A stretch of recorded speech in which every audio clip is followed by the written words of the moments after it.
Hi friends, എല്ലാവർക്കും പുതിയൊരു വീഡിയോയിലേക്ക് സ്വാഗതം. ഈ വീഡിയോ മാരുതി ആൾട്ടോയുടെ അത്യാവശ്യം വേണ്ടുന്ന കുറച്ച് സർവീസുകളായ gear oil, air filter, engine oil and filter, petrol filter, brake pad and fluid, cylinder, head cover gasket, spark plug ഇതൊക്കെ ചേഞ്ച് ചെയ്യുന്നത് എങ്ങനെയെന്നാണ് ഈ വീഡിയോയിൽ ഉൾപ്പെടുത്തിയിരിക്കുന്നത്. ബ്രേക്ക് പാഡ് ചേഞ്ച് ചെയ്യുന്നത് എങ്ങനെയാണെന്ന് നോക്കാം. ആദ്യം നമുക്ക് ഈ ടയറിന്റെ 4 നെട്ടും ലൂസാക്കിയതിനു ശേഷം വാഹനം ജാക്കി വെച്ച് ഉയർത്താം. അതിനുശേഷം ഈ 4 നെട്ടും ഫുള്ളായിട്ട് റിമൂവ് ചെയ്തതിന് ശേഷം ടയർ ഊരിയെടുക്കാം. ടയർ ഇതിന്റെ അടിയിലേക്ക് ഇങ്ങനെ ഇടുകയാണെങ്കിൽ നമുക്ക് കുറച്ച് സേഫ്റ്റി കിട്ടും. ഈ ബ്രേക്കിന്റെ ഡിസ്കിൽ ചെറിയ സ്റ്റെപ്പുകൾ പോലെ വന്നിട്ടുണ്ട്. അത് ബ്രേക്ക് പാഡ് തീർന്നുകൊണ്ടല്ല, പാഡ് കാലപ്പഴക്കം മൂലം കല്ലിച്ച് പോയതുകൊണ്ടാണ് ഇങ്ങനെ സംഭവിച്ചത്.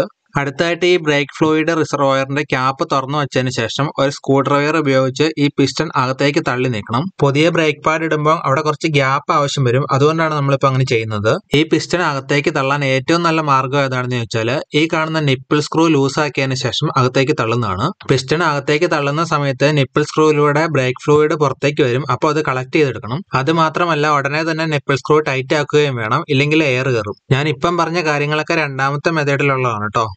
ഇനി നമുക്കൊരു സ്പാനർ ഉപയോഗിച്ച് ഈ കാലിപ്പർ ബോൾട്ട് അഴിച്ചെടുക്കണം. അടുത്തതായിട്ട് ഈ കാലിപ്പർ ഉയർത്തി വെച്ചതിന് ശേഷം വീഡിയോയിൽ കാണുന്നത് പോലെ ബ്രേക്ക് പാഡ് ഊരിയെടുക്കാം. ഇതാണ് പുതിയ ബ്രേക്ക് പാഡ്. ഫ്രണ്ടിലെ 2 വീലിന്റെ ആണ് കേട്ടോ, 4 എണ്ണം ഉണ്ട്. ഇതാണ് സ്ലൈഡർ. ഇതിലാണ് നമ്മൾ ബ്രേക്ക് പാഡ് ഇടുന്നത്. ഇതിൽ പൊടി അടിഞ്ഞുകൂടി ഇരിപ്പുണ്ടെങ്കിൽ ഇത് എടുത്തൊന്ന് ക്ലീൻ ചെയ്തതിന് ശേഷം ഇടണം. കാരണം ഇതിൽ കിടന്നാണ് ബ്രേക്ക് പാഡ് അങ്ങോട്ടും ഇങ്ങോട്ടും മൂവ് ആവുന്നത്. മുകളിലും താഴെയായിട്ട് 2 സ്ലൈഡറുകളാണ് ഉള്ളത്. അപ്പൊ ഇതും കൂടെ ഒന്ന് ക്ലീൻ ചെയ്തിട്ട് തിരിച്ചിടാം.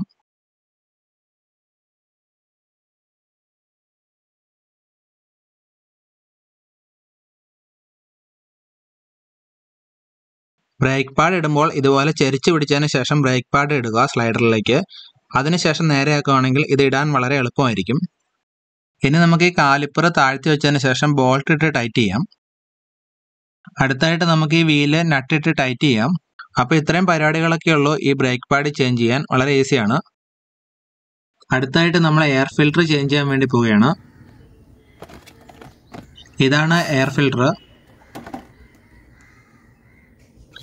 എഞ്ചിന്റെ മുകളിലായിട്ടുള്ള ഈ ഒരു ബോക്സിന്റെ അകത്താണ് എയർ ഫിൽട്ടർ.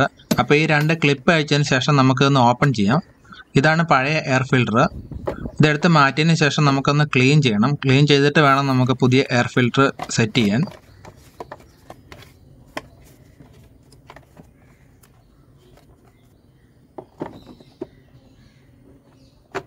പുതിയ എയർ ഫിൽട്ടർ വെച്ചതിന് ശേഷം ഈ 2 ക്ലിപ്പും കൂടെ ഇട്ട് കഴിഞ്ഞാൽ പരിപാടികൾ കഴിയും.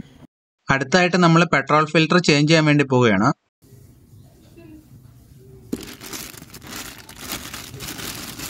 ഈ കറുത്ത 2 ക്യാപ്പ് അഴിച്ചു മാറ്റിയതിന് ശേഷം വേണം അവിടെ ഹോസ് കണക്ട് ചെയ്യാൻ. ഇന്നും ഔട്ടും അതിൽ രേഖപ്പെടുത്തിയിട്ടുണ്ട്, അതും കൂടെ നോക്കണം.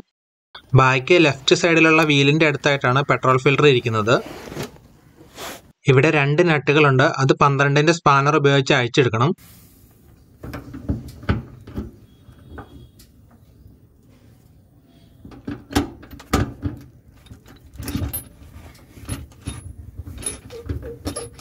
ഇനി ഫിൽറ്ററിന്റെ 2 സൈഡിലുള്ള ക്ലിപ്പുകൾ വീഡിയോയിൽ കാണുന്നത് പോലെ ഒരു പ്ലെയർ ഉപയോഗിച്ച് മാറ്റിയതിന് ശേഷം ആ ഹോസ് അവിടെ നിന്ന് ഡിസ്കണക്ട് ചെയ്യാം.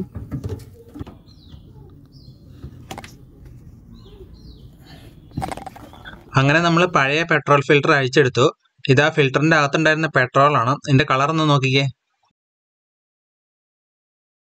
ഇനി നമ്മൾ പുതിയ ഫിൽറ്റർ ഫിറ്റ് ചെയ്യുകയാണ്. ഇതിന്റെ സൈഡിലായിട്ട് ഇന്നും ഔട്ടും എഴുതിയിരിക്കുന്നത് കാണാം. പെട്രോൾ ടാങ്കിൽ നിന്ന് വരുന്ന ഹോസ് ഇന്നിലേക്കും എഞ്ചിനിലേക്ക് പോകുന്ന ഹോസ് ഔട്ടിലേക്കും കണക്ട് ചെയ്യുക.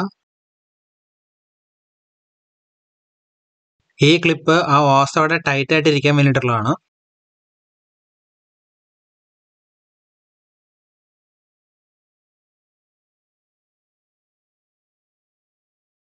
ഇനി 2 നട്ടും കൂടി ഇട്ട് ടൈറ്റ് ചെയ്താൽ പെട്രോൾ ഫിൽട്ടർ ചേഞ്ചിങ് കഴിയും.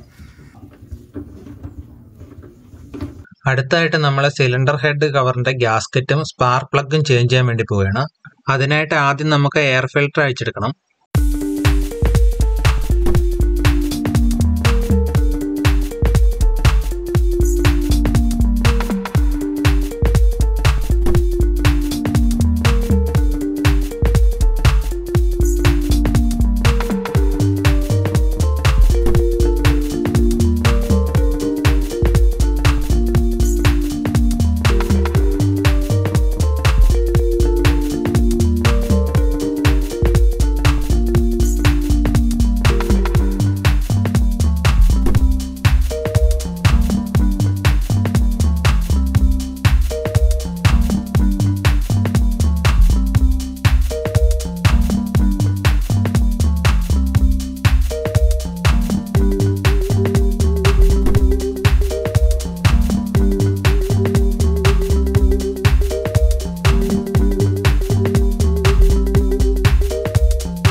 ഇതിനകത്താണ് സ്പാർക്ക് പ്ലഗ് വരുന്നത്. അപ്പോൾ നമ്മൾ അത് അഴിച്ചെടുക്കുകയാണ്. ഈ വാഹനത്തിന് 3 സ്പാർക്ക് പ്ലഗുകളാണ് ഉള്ളത്.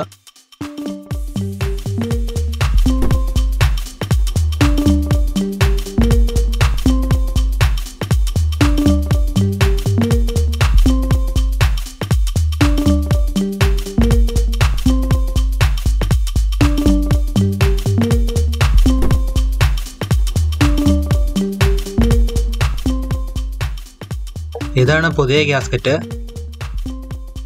പഴയ ഗ്യാസ്കറ്റ് എടുത്ത് മാറ്റിയതിന് ശേഷം പുതിയ ഗ്യാസ്കറ്റ് ഇട്ട് കൊടുക്കാം. ഇതിലെ ഓയിൽ ലീക്ക് ആവുന്നുണ്ടായിരുന്നു, അതുകൊണ്ടാണ് നമ്മളിപ്പോൾ ഇത് മാറ്റുന്നത്.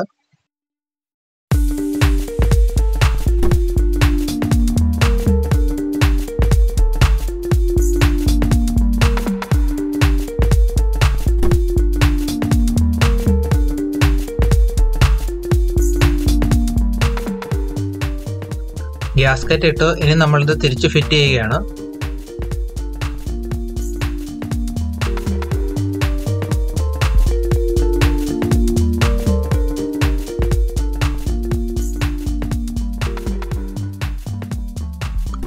ഇതാണ് പുതിയ സ്പാർക്ക് പ്ലഗ്. ഇത് ഇട്ട് കൊടുക്കാം. ഇത് ഇടുമ്പോൾ ഒറ്റയടിയിൽ ഇടരുത്, ഇതുപോലെ പയ്യെ പിടിച്ച് താഴേക്ക് ഇറക്കി വിടാവുള്ളൂ.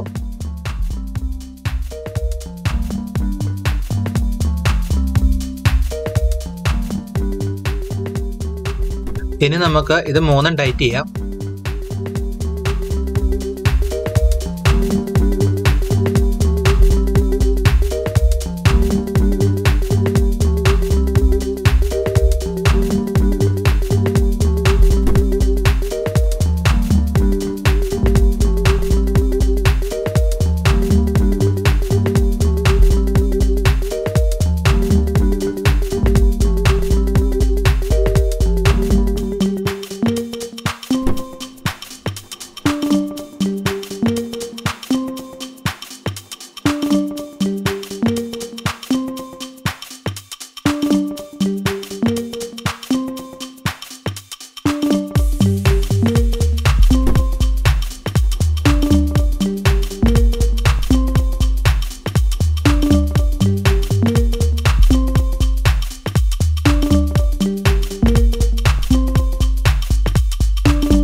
അങ്ങനെ നമ്മൾ ഗ്യാസ്കറ്റും സ്പാർക്ക് പ്ലഗും ചേഞ്ച് ചെയ്ത് കഴിഞ്ഞു. അടുത്തതായിട്ട് നമ്മൾ എൻജിൻ ഓയിൽ ചേഞ്ച് ചെയ്യാൻ വേണ്ടി പോവുകയാണ്. അതിനായിട്ട് ആദ്യം എൻജിൻ്റെ അടിയിലുള്ള ഈ ഒരു ടാങ്കിൻ്റെ സൈഡിലുള്ള ബോൾട്ട് അഴിച്ചു മാറ്റിയതിന് ശേഷം പഴയ എൻജിൻ ഓയിൽ കളക്ട് ചെയ്തെടുക്കണം.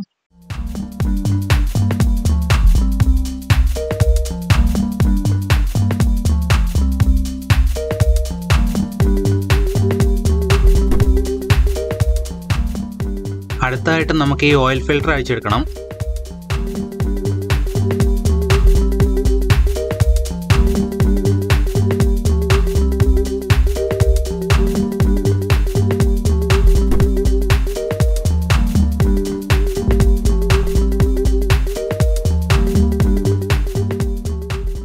അഴിച്ചെടുത്തതിന് ശേഷം ഇവിടെ വേസ്റ്റ് ഉപയോഗിച്ചൊന്ന് ക്ലീൻ ചെയ്യാം.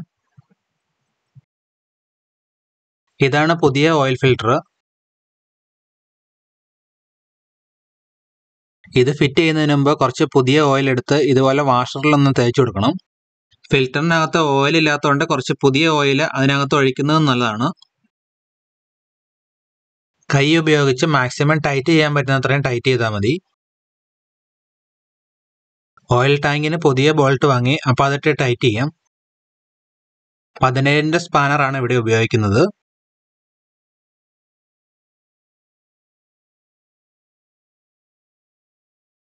ഇനി നമ്മൾ ഈ ക്യാപ്പ് ഊരിയിട്ട് എഞ്ചിൻ ഓയിൽ ഒഴിച്ചു കൊടുക്കുകയാണ്.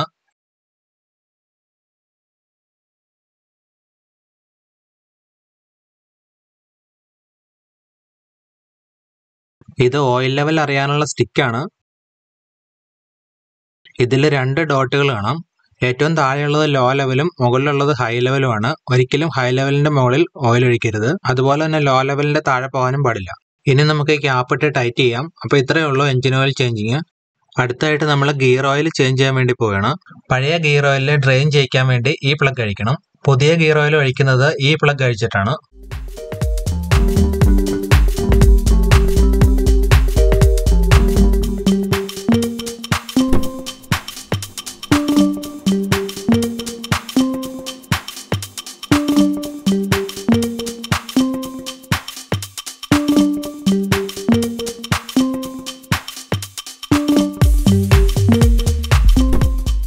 ഓയിൽ മൊത്തം ഡ്രെയിൻ ആയതിനു ശേഷം ഒന്ന് ക്ലീൻ ചെയ്തിട്ട് ഈ നട്ട് ഇട്ട് കൊടുക്കാം.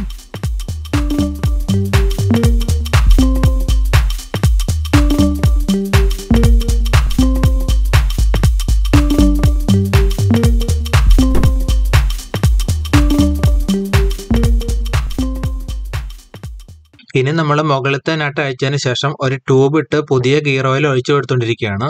ഫണൽ കിട്ടുന്നുണ്ടെങ്കിൽ ട്യൂബിലേക്ക് കണക്ട് ചെയ്യാൻ അതാണ് നല്ലത്. ഇവിടെ നമുക്ക് ഫണൽ കിട്ടാത്തതുകൊണ്ട് കുപ്പിയുടെ മുകൾ ഭാഗം കട്ട് ചെയ്തിട്ട് അടപ്പ് തുളച്ചിട്ടാണ് ട്യൂബ് ഇട്ടിരിക്കുന്നത്. നമ്മളിവിടെ 2 ലിറ്ററാണ് ഒഴിച്ചു കൊടുക്കുന്നത്. നമ്മൾ ട്യൂബ് ഇട്ടിരിക്കുന്ന ഹോളിലൂടെ ഓവർഫ്ലോ ആവുന്നതാണ് അതിന്റെ ലെവല്. അടുത്തായിട്ട് നമ്മൾ ബ്രേക്ക് ഫ്ലൂയിഡ് ചേഞ്ച് ചെയ്യാൻ വേണ്ടി പോവുകയാണ്. ചേഞ്ച് ചെയ്യുന്നതിനോടൊപ്പം തന്നെ ബൈക്കിലെ ബ്രേക്ക് ഷൂവും കൂടെ ഒന്ന് ചെക്ക് ചെയ്യണം.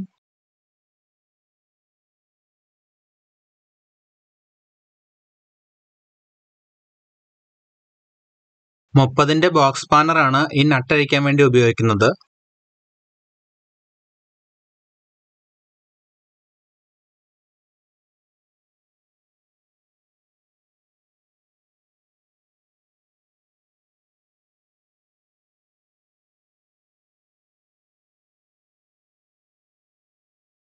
ബ്രേക്ക് ഷൂ തീരാറായിട്ടില്ല, അതുകൊണ്ട് തൽക്കാലം മാറ്റുന്നില്ല.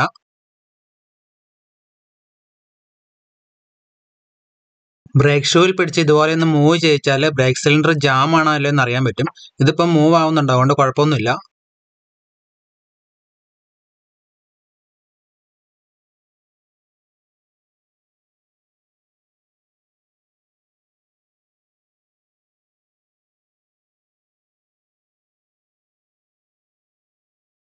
നട്ട് ഫുൾ ടൈറ്റ് ആക്കിയതിന് ശേഷം നട്ടിന്റെ സൈഡ് അകത്തേക്ക് അടിച്ച് വളച്ചു കൊടുക്കണം. നട്ട് അഴിഞ്ഞു പോരാതിരിക്കാൻ വേണ്ടിയിട്ടാണ് ഇത് ചെയ്യുന്നത്.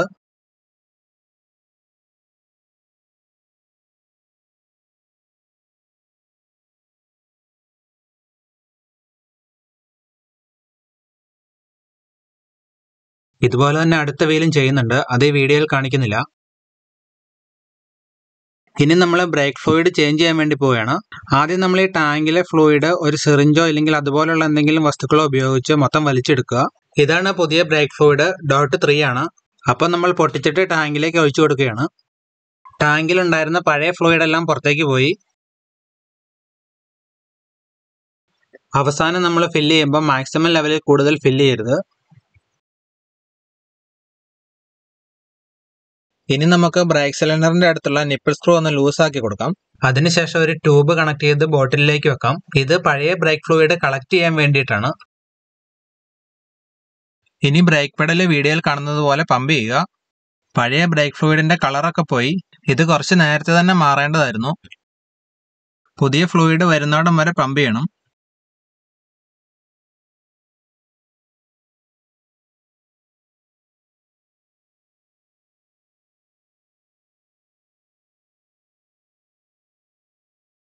ഇപ്പം കളർ ചെറുതായിട്ട് ചേഞ്ച് ആവുന്നുണ്ട്, പുതിയ ഫ്ലൂയിഡ് വരാൻ തുടങ്ങിയിട്ടുണ്ട്.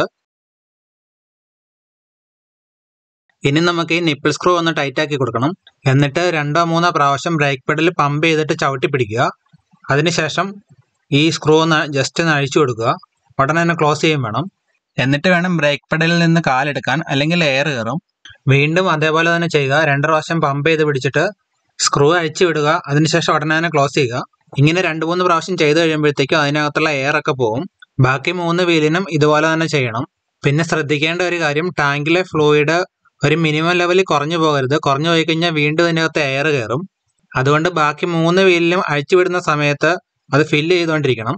മറ്റൊരു കാര്യം, വാഹനത്തിന്റെ ബോഡി പാർട്സിൽ ഫ്ലൂയിഡ് വീണിട്ടുണ്ടെങ്കിൽ അത് വെള്ളം ഒഴിച്ച് കഴുകി കളയുക. എന്തെങ്കിലും കാര്യം പറയാൻ വിട്ടുപോയെങ്കിൽ ഡിസ്ക്രിപ്ഷനിൽ കൊടുക്കാം. അപ്പോൾ ഈ വീഡിയോയുടെ വൈൻഡപ്പ് ചെയ്യുന്നു. വീഡിയോ ഇഷ്ടമെങ്കിൽ ലൈക്ക് ചെയ്യുക, സപ്പോർട്ട് ചെയ്യുക. Thank you for watching.